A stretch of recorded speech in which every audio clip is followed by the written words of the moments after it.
filannoon dhufaa jiru filannoo nagaa akka ta'u kadhannaa goonaadha.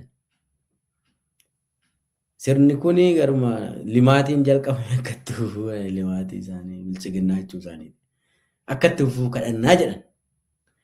Kadhannaa kana immoo wanni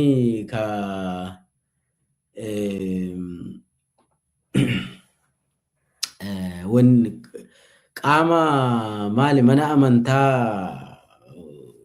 walitti fidu kaawunsilii manneen amantoota Itoophiyaa keessa jiru jedhanii hundeessan sanitti fayyadamaniitu waan kana qopheessaa jiran. Caamsaa 16 Itoophiyaa keessa bakka hundatti kadhannaa goonaadhani. Kadhannaan kun waan filannoo wal qabatu waan nagaa maallee kana kadhanna jedhan. Bilchiginnaatu qopheessa immoo waan kana. Bilchiginnaatu qopheessa. Amma rabbii jedhaati amma amantiidha hundi keenya amantiidha qabna. Amma rabbii jedhaati yoo akka amantii ofiitti kadhachuun ima sirriidha. Bilchiginnaan kadhannaa biyyaalessaan qopheessa gaafa jedhu waraana kanatti fufuudhaaf. Filannoo kana already waan hin fayyadu filannoon hunduu hin jiru.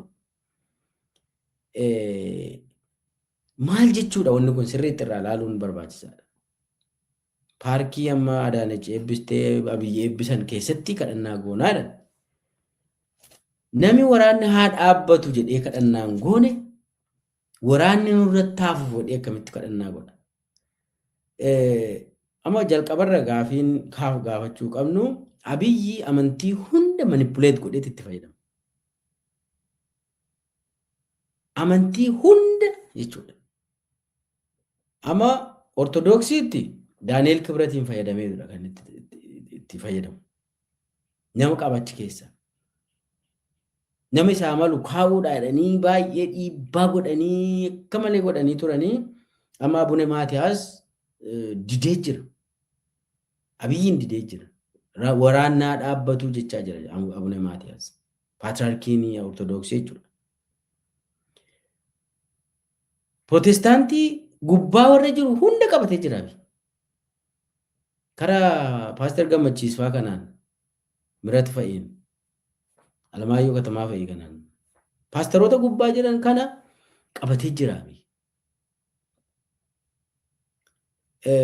Kaawunsiliin tokko jira. Kaawunsiliin onni tokko kan isaan ittiin ijaaranii kaawunsilii Protestaantii tokko kan isaan namarra kaayatan Abiyyirra kaayatee kadhannaan godhamu wanni hundi Itoophiyaa keessatti beeta mangistiitti piriinti ta'ee akka gabbaa'u karaa kaawunsilii sanii tolchee nama gibirinaa ministeer de'eetaa keessa jirutu hooggana kaawunsilii sana.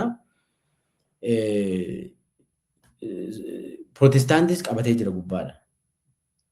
Warra Islaamaa warra Musliimaa immoo gubbaadha shawwadee ustaasota kana shawwadee ani Musliimaa laal beeta mangistii tana Musliima taatee galuu dandeessu. Tanaafanii kiristaana fakkaadha malee ani Islaamaa jedheetutti majaratti. Warri gubbaa jiran kun jaarroleen amantaa Islaamaa kana nurraa hoogganan immoo maal jedhu nami masaraa kana jiru kun dhuguma kiristaana jettuuyii jedhanii gaafatu. Nami kun kiristaana miti Islaama haa deeggarruu jedhu. Laala biyyiin shawwada hundi namaa shawwada. Warra Musliimaa hooggananis ni shawwada. Warra Protestaantii qabatee gubbaa warra jiranii warra Ortodoksiis karaa Daani'eliin qabatee ifii ofii bilchiginnaadhaa fi bilchiginnaa wangeel kan jedhamu jira bara amantaa. Jireenya biyya lafaatti waan warra amanuudha amantiin inni Abiyyi. Affaar keessatti teempilii wayii ijaaruu jira waan dhaqanii akka warra onni wayii sagadan wayii. waan onni kanatti amanaa beeki Abiyyi waan xixiqqoo kanatti amana. Dachii tana irratti waan gaarii argitee waan bilchiginnaa tana babbareechatteetu kanumaatu jannata jedhee amanaa Abiyyi ilaali. Du'aa booda waan jedhamutti hin amanu Abiyyi. Waan jannataa waan rabbii wal qabatu takkatti hin amanu Abiyyi. Bilchiginnaa wangeelii dhumaatu kanadha. Dubbiin jirtu dachii tana irratti jedha. Amantiin nu irraa haasa'uu jirru garuu amantiin biyya Itoophiyaa keessa jiru garuu Pirootestaantiis haa ta'u, Ortodoksiis haa ta'u, Islaamas haa ta'u, dachii tanarra jiraannee waan gaarii dalagneetu murtoo of gubbaa deemnaadha. Du'aa booda ni adabamna waan balleessineef. Quraanas haa ta'u, macaafa qulqulluus haa ta'u, ajjeesi ka jedhu hin jiru. Hati ka jedhu hin jiru. Barcumaaf obboleessa kee gani kan jedhu hin jiru. Akka quraanaatti nama takka ajjeesuun addunyaa tana ajjeesuudhaa jedha quraan. Abiyyi quraana keessas hin jiru. Akka Pirootestaantiis haa ta'u, akka kiristaanaatti, kiristaana kamittuu diina kee jaalladhu jedha. Waan karaa amantiitiin dhufaniif waan amantiitiin deebisnannee waan kana keessa gallaa beeki. Gaafa isaan amantiitti fayyadamuudhaa deeman amantichi maal jedha jennee illee ilaaluun nurra jiraata. Anis amantaa qaba. Amma wanni Abiyyi gochuu jiru amantiiwwan walitti qabee manneen amantaa walitti qabee amantii fi manneen amantaa gargari. Instituushinii walitti qabeetu amantiin matuma kee laphee kee keessa jira. Manneen amantaa walitti qabeetu Abiyyi siyaasaaf itti fayyadamu. Gadi ba'aatii na kadhadhaa jedheetu nagaa naa lallabaa nan ajjeesa jedha. Filannoon tun filannoo gaarii haa taatudhaati kadhadhaadha. Filannoon hin jiru sila. Filannoon kun nagayaan xumuramuu qabdi jedhaatii nuu kadhadhaa du'aa nuu godhaa jedha. Filannoon sobaatis filannoon jiru immoo. Laal yoo waa'ee amantiitidha kadhatta hoo ta'e abbaa amantii ta'i. Waa'ee amantii kadhatta hoo ta'e amantiin daangaa hin qabu. Amantiin waan biyyaa keessa waan galu filannoo dhiisiiti. Raayyaa ittisa biyyaa keenya nuu cimsi jedhee wanni ati kadhattu hin jiru. Amantii keessa kun hin jiru. Amantiin dhala namaa hundaaf kadhatta. Amantiin daangaa hin qabu nama gargari fo'uyyuu hin dandeessu amantiidhaan. Yoo akka amantiitti yaadna yoo ta'e.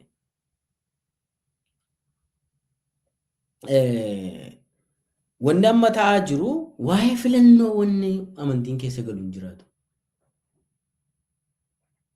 Hojii siyaasaatu hojjetamaa jira isiniin jechuuf. Dabballootadha jechuudha warri kana godhu. Abbaa amantiis yoo ta'ee mircaan kun mircaa gaarii siif haa ta'u Abiyyi jedhee yoo wanni godhe deeggarsa dabballummaa godhe jechuudha. Abbaan amantii rabbiif nama walitti fida malee poolitikaadhaan waa isiin godhu.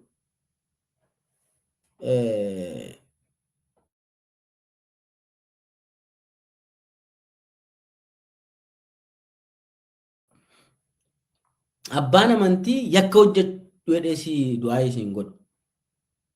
Yakka dhaabedheetu sitti hima. Abbaan amantii.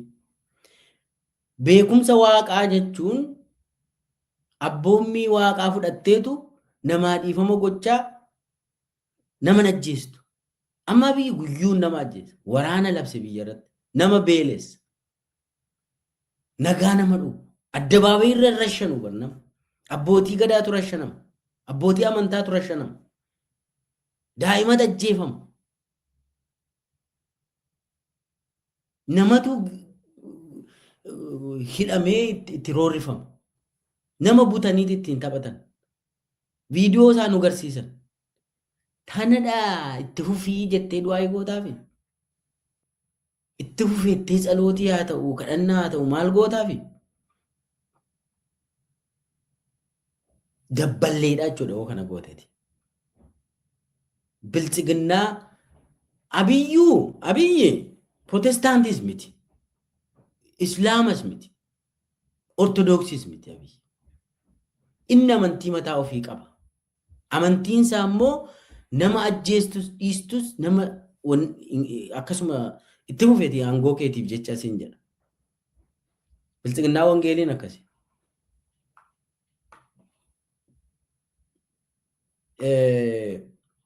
So wanni amma ta'aa jiru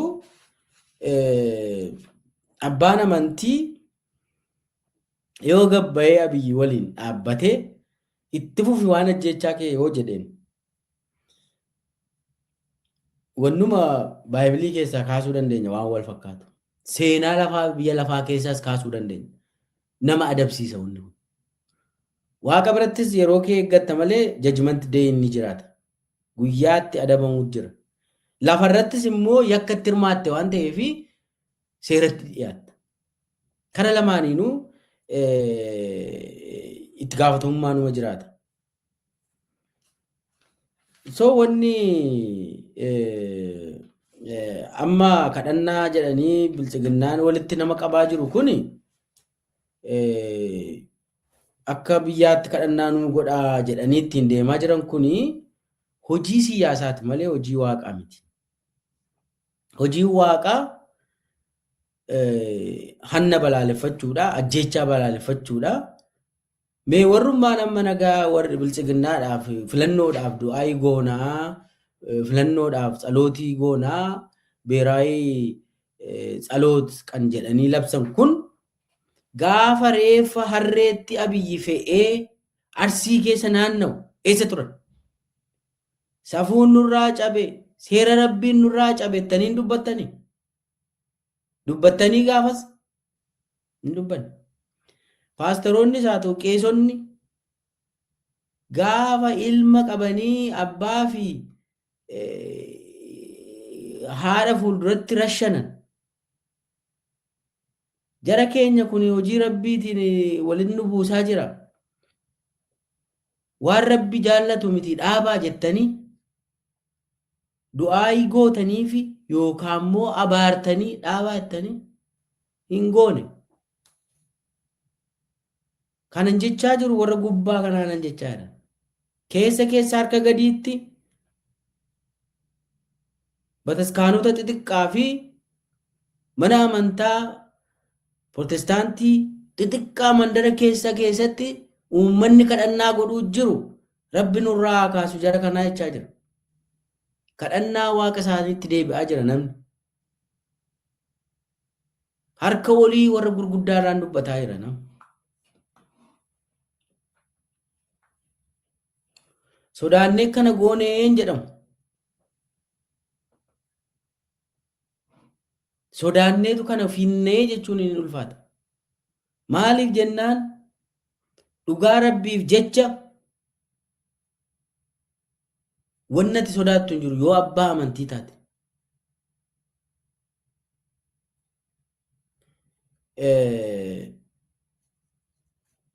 Tanaaf wanni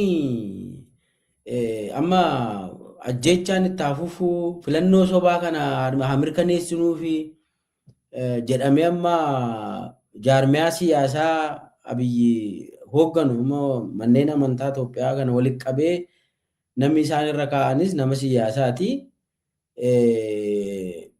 Wanni isaan godhaa jiran hojii dabbalummaa kana. Tana keessatti namni yoo hirmaate dhaqee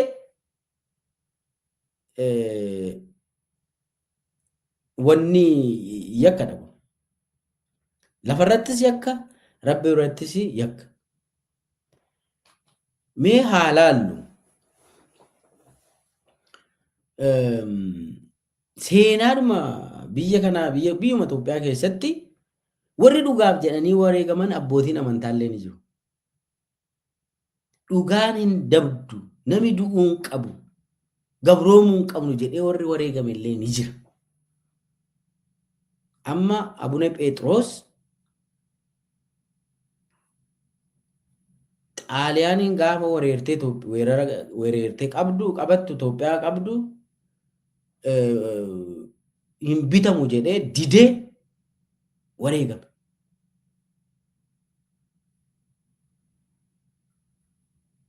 Yeruma bara dargii keessallee hooggantoonni mana amantaa Ortodoksii dargiin sooshaalizimii kanaan dhufee gaafa inni waraana labsu nama lamatu Phaaphaasota lamatu dargiidhaan waliin bu'ee tokko hidhameetuma ajjeefame iyyuu.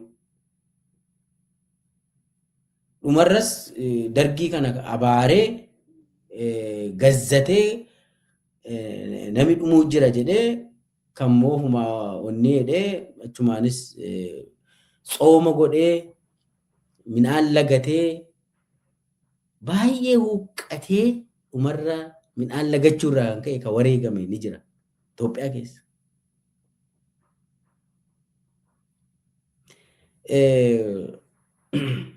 Achuma barachuu ni danda'ama jedhee tanan kaase kana. Ammallee amma abbootiin amantaa tokko didanii kan dubbatan ni jiru. Amma mana amantaa Ortodoksii keessatti garaagarummaan uumamee jira. Ka Abiyyi waliin jiruu fi ka Abiyyi waliin hin jirre ni jira. Dhugaa dubbachuuf Abune Maatiyaas yeroo waraana Tigraay sanas waraannaa dhaabbatu jara keenya jedhee dubbataa ture. Ammas Abune Maatiyaas waraanni nun barbaachisu jedhee dubbata. Daani'el Kibrat fa'oo waraana itti fufna. Waraanni nu gaggeessinu waraana qulqulluudha jedhee haasa. Ajjechaa nu gaggeessinu ajjechaa qulqulluudha jedhee haasa. Laal Hitler Phaaphaasii ofii qaba ture gaafa uummata miiliyoona meeqaan fixaa ture. Gaafa Hitler gaafa mo'amtu Jarman Hitler ofumaan of ajjeese. Phaaphaasiin isaa immoo seera dhiyaate. Yoo har'a rakkoo Abiyyi kana dhoksuuf jecha uummata irratti xalootii gootu yoo ta'e borutti gaafatamummaan ni dhufa. Nami saba akka sabaatti uummata jibbee seexanatu naa caala jedhu abbaa amantiin jedhamu. Warra Tigraayinis, warra Amaaraanis, Oromoodhaanis jara kanarra seexanatirra natti aana yoo jetta ta'e ati seexana. Ati nama amantaa miti. Daani'el deddeebi'ee jara Tigraay kanarra seexanarra nuu wayyaa jedhee haasa. Nama amantaa xiqquma Rabbii jedhaati qabu kamiin sheexaanaa fi dhalli namaa Rabbi uume dabaas haa ta'u maalis haa ta'u yakka waa hojjetu akkamiin akkas jetta? Nami yakka meeqayyuu yoo godhe adabbiin ka Rabbiiti. Ati hin adabdu. Rabbitti adaba malee ati harka keetiin hin adabdu. Yoo ati nama amantaa taate ta'e jechuudha. Kuni amantaa Islaamaa keessattis, amantaa Kiristaanaa keessattis adabbiin ka Waaqayyooti, ka Rabbiiti. Nami sitti dabeef jecha seexanarra nuu wayya jettee lallabda. Amantii maalii qabda gaafa akkas jettu? Daani'el Kibrat fa'aa paasteroonni tokko ka akkas jedhan ni jiru.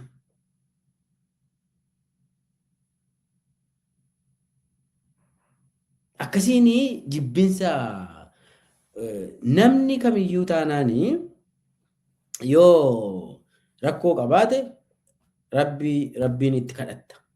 Rabbi sirraa kaasa. Rabbi deebii kennaaf. Haa ta'u malee gaafa garuu sheexana naa wayyeettu Rabbi faan akka walitti buutes baradhu. Kanaaf guyyaan qiyaamaa ni dhufa itti gaafatamta jechuudha. Guyyaa qiyaamaa sana rabbi fuulduratti dhiyaattee itti gaafatamummaa kee fudhatta jechuudha. Yoo sheexana ofitti aansite. Namni immoo yoo akka rabbii ta'e, yoo akka macaafa qulqulluu isaa ta'u, quraana isaa ta'u, yoo akka sanaan laal ta'uu ta'e immoo nama yakka hojjete illee atiin abaartu. Rabbiin ni jira. Rabbumaatti waamteetuma dhiista. Ni beeka rabbi. Hojii rabbii keessa gaafa galtu garuu adabbii sii dhufuun isaan oolu jechuudha. Warra gubbaa biltsiginnaa waliin dhaabbatuuf dubbataa jirra ammallee. Hunda miti wanni kun.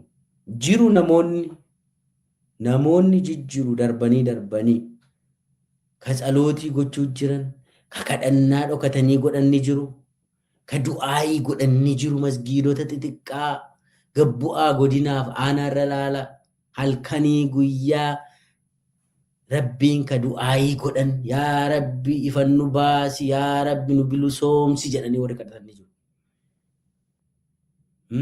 Lafa kadhannaa aanaalee magaala xixiqqoo keessa dhaqaa dhaggeeffadha. Warri karaa dhugaan macaafa qulqulluu qabatanii dhaabatanii imimmaan booyanii maaloo yaa Waaqayyo maaliif nu adabde dhuguma yakka qabnaa nu adabdeetta siif galata amma immoo nurraa kaasi jedhanii warri booyan ni jiru. Adabbii jala jirradhanii warri amananii rabbiin kadhataa jiran ni jiru. Abiyyiin akka adabbiitti nutti fidde waan balleessine qabna sanarraa immoo yaa Waaqayyo nu fayyisi warri jedhanii halkanii guyyaa jilbeenfatanii warri kadhatan ni jiru. Bataskaanota garagaraa keessatti warri jilbeenfatanii tsoomii godhanii kadhatan ni jiru dhokatanii. Warri halkanii guyyaa hadiisa qabatanii quraana bananii yaa rabbi balleessaa si goonee jirra. Balleessaa keenyas amannee jirra. Amma nu gayaa nurraa kaasi waan kana. Warra kana nurraa kaasi warri jedhee du'aayii godhu masgiidaa hamma charchii garagaraa keessatti ni jira warri kun. Jarri warri kun warra amantii sirrii gaggeessan. Warri rakkoo nurraa kaasi jedhee kadhatu. Warri beela nurraa kaasi jedhee kadhatu. Warri waraana kana nurraa kaasi jedhee kadhatu. Warri biltsiginnaa kana nurraa kaasi jedhee kadhatu warra sirriidha. Warra kadhannaa sirriirra jiru. Karaa waaqaa karaa rabbiirra warri jiranidha jarri. Warri gubbaa du'a namaatu arganii, beela namaatu arganii, dhumaatii namaatu arganii, weeraramuu dhala namaatu arganii, akka nama nagarree dhiisu, callisu yookaan immoo abiyyi faarsu warri kun rabbi birattis lafarrattis adabbii eeggata. Waaqayyo birattis tajaajila waaqayyoo rabbiin hin taane ati. Lafarrattis warra yakka hojjetu faana dhaabbatte dhaqii ajjeesi sirriidha jetteen. Waraannati gaggeessitu sirriidha jetteen. Itti gaafatamummaatu dhufa. Itti gaafatamummaan ni jira.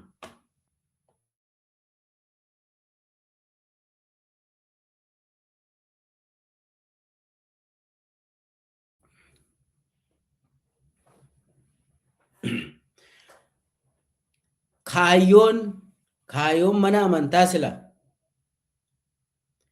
waa'ee rabbii lallabuudha. Waa'ee qulqullummaa lallabuudha. Waa'ee nagaa lallabuudha. Waa'ee haqaa lallabuudha. Waa'ee dhugaa lallabuudha. Waa'een mana amantaa dhugaadha. Haqadha. Haqi xiqqoon ishii haga lilmoo yoo dabde rabbi biratti ni mul'ata. Haqa sanaaf dhaabbachuudha qaba manni amantaa sila. Har'aa biyyi mana amantaa walitti qabee filannoo koo naa eebbisaa irra gabbayaa du'aa hinaa godhaa lafa biyya Itoophiyaa keessatti bakka hundatti addabaabayii irra bayaa tsalootii godhaa bakka biltsiginnaan argamutti biltsiginnaa waliin boordii filannoo waliin dabballoota waliin wal makaatti tsalootii wal faana godhanna yoo jedhe manni amantaa siyaasarraa ani bilisa jedhu waa'ee filannoos keessa galuun qabu. Maaliif jennaan lammileen Itoophiyaa baay'een waa'ee filannoo Abiyyi kana didaniiru. Manni amantaa gaafa waa'ee filannoo keessa galu mana amantaa Abiyyi Ahmad mana amantaa biltsiginnaa ta'uudhaa deema waan ta'eef. Warri amanticha karaa dhugaan hordofan jala deeman gaafii sirra kaasu gaa warri amantaa hooggantan kana eeggadha.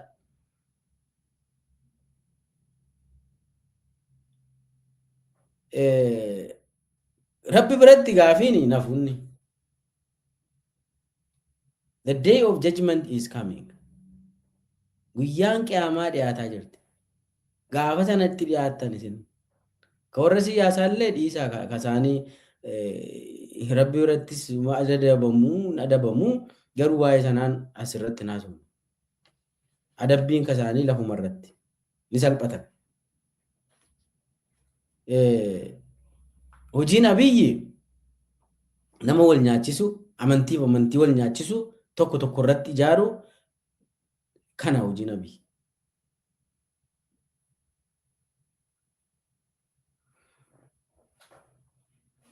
As deebi'ee an abaluudhaan musliima jedhaa as dhufee immoo ani protestaantiidha an dhufee asitti ortodoksiidha aga ammaatitti ani waaqeffataadha illee nama shawwade hin qabu.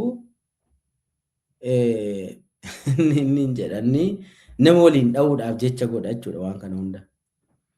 Kanaaf hojiin kun yoo dhaqii ajjeesitti fufi jettee kadhattaaf yoo ta'e hojii seexanaa hojjetaa jirta jechuudha. Waraana kanas dhaabii nagayaan dubbii kee fixadhu waan warri gamasii jedhanis dhagayi atilleen waan qabdu hiri nama kophaan nyaatiin jettanitti mudha danda'uu qabdu warra amantaa silaa karaa rabbii karaa dhugaarra karaa haqaarra deemaa jirtu. Abiyyi yoo ta'e waan qabadde waan kaayyoo qabadde hundi galmaan nan gayaa miliyoona dhuma malee jedhee dubbatee jiraame godhaa jiran. Waan yaade hunda nan godhadha miliyoonatu dhuma malee irra deddeebi'ee haaseeran. Akkuma jedhe miliyoonni harca'aa jira inni immoo waan yaade sanatti deemaa jira. Tanadha du'aa gootaa fi gabbaate tanatu nama keenyadha jetta. Tanatu amantii keenyarraa dhaqe jetta.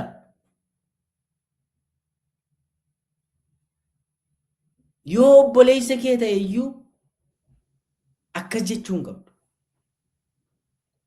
Nami kun waanan yaade galmaan gaadhaa wanni dhufu hin jiru jedhee nama ajjeesa taanaan nama fixa taanaan nami kun abaaramuudhuma qaba silaasiniin. Ka abaarullee gaa rabbumaa isa keessa iyyuu galuun sinirra hin jiraatu. Irraa of qusatuutu sinirra jiraata. Nama hunda bakka bu'uu danda'uu qabdu. Lammilee biyyattii hunda bakka bu'uu qabdu. Yoo amantii dhuguma amantii bakka bu'uuna jettu ta'e. Warra daldaltoota siyaasaa tiin amma Paaster Gammachiis faani daldalootadha isaan. Horiidha hojjetu isaan. Garuu paasteroota qabaniiru gubbaadha. Warri harka gadii paasteroonni dhugaan garuu ammallee warri uummata keessa jiru charchii gurguddaan jenneen charchiin xixiqqaan karaa rabbiirra karaa waaqayyoo irra warri deemaa jiran jiru quba qabna isa. Isaanii warri sirriin warra hin mul'anne warri waaqayyoon asii argu sirriitti warra dhokatanii waaqayyoon kadhatanii jarri warri dhagaaman. Namni baay'een biyya Itoophiyaa keessa wayii fannoo adabaa jira waaqayyoon jedhanii amanu beeki. Waan balleessine qabnaaf nu adabaa jira jedhaniitu akkaataa sanaanis du'aa godhatu. Amma hoogganaan biyya tokkoo kan inni mana amantaatiin deeggaramu yoo duudhaa amantaa sanaa hojiirra oolcha ta'e, yoo abboommii waaqayyoo abboommii hunda hojiirra oolcha yoo ta'e ni deeggarama. Abiyyi amma abboommii kamidha kan inni hojiirra oolcha? Karaa quraanaanis haa ta'u, karaa macaafa qulqulluunis haa ta'u, Abiyyi waanuma kana hojjete, nama hin ajjeefne, hin hanne jedhamu jira. Waan hedduu kaasuun fa'aa wanni namatti ulfaatu hedduu jira beeku. Sirna kanaaf du'aa gochuun, tsalootii gochuun, kadhannaa gochuun sirna kanaaf hojii seexanaati. Yoo kana goote hojii seexanaa hojjetta. Kanaaf namni kun amantii biyya Itoophiyaa illee hin qabu. Protestaantis miti sobeetu. Karaa waaqayyoorra nama deemus miti.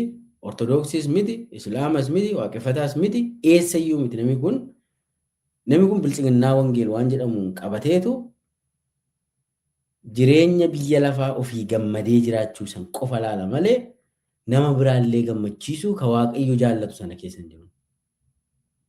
Ofii miidhamtee nama gammachiisuu an jedhu keessa hin jiru. Ofii nama fixeetudha. Beeta mangistiisaa keessa masaraa biiliyoona 500 oliin 500 biiliyoona 500 ol xiqqoodha kanatti maa xiqqeessitanii jedhinu. Masaraa akkasiin ijaara. Sabni garuu beelaa jira. Biyyi beelaa jira. Nama akkasiitu sanuu maqaa amantiitiin daldala. Gaafa ayyaanni wayii dhufu amantii hunda keessa galeetu akka waaqayyootti of lakkaa'itu ibsa baasaa beeku. Gaafa Faasikaa akka gooftaa Yesuus Kiristoositti dhiyaatee sitti dubbatama. Gaafa kaanis gaafa Arafaas gaafa Idaal Faxiriis akkuma Rabbiitti of dhiyeesseetu barreessa waan barreessu. Daani'el Kibrat faan. Gaafa ximqanni dhufuus akkasuma akkasitti.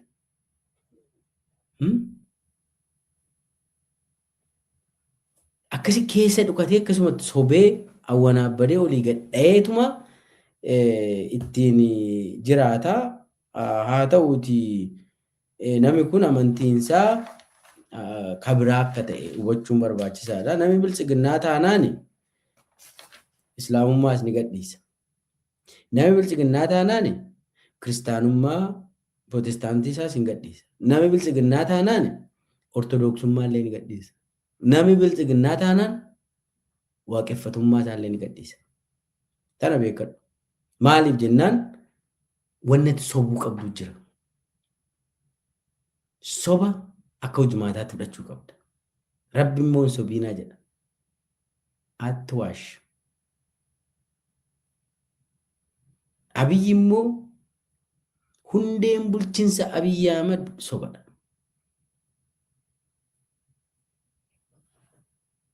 Soba sirriitti dandeenyaan professional sobduu taanaan bakka guddaa qabatta.